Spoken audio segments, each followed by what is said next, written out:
Nana, madala naman ng gamot. Ibang dentist, root canal agad ang advice. Actually, may point naman yung sinabi ni sir or ni ma'am na pagka meron tayong nana, infection or abscess, isa talaga sa kailangan natin consider ay mag-take ng medication or gamot. Pero as much as possible po kasi, iniiwasan natin na mag-take ng medication kasi nga po, hindi po ito healthy sa ating katawan. Especially kung pabalik-balik lang po yung infection or yung nana. Pero bakit nga ba ito bumabalik?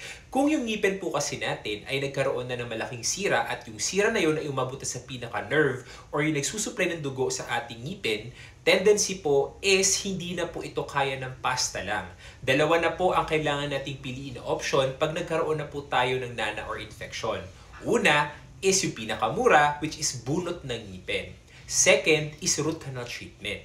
Usually kasi may mga patients na hindi kaya ng budget ng root canal at yung iba na natakot daw sa mga pwedeng mangyari pag nagpa-root canal, ang pinipili nilang ay bunot ng ngipin. Pero hindi po kasi talaga advisable na pagka meron tayong ngipin na nagkaroon ng infection or nana, ay mag-take lang tayo lagi ng medication dahil pwede po ito magpabalik-balik or minsan lumalala pa ito na hindi na lamang parang pimple sa gilagid, minsan nagkukos na ito ng pamamaga ng muka or worst case scenario, yung ating infection ay kumalat papunta sa ating utak or mag-cause ng pag-block sa ating hininga.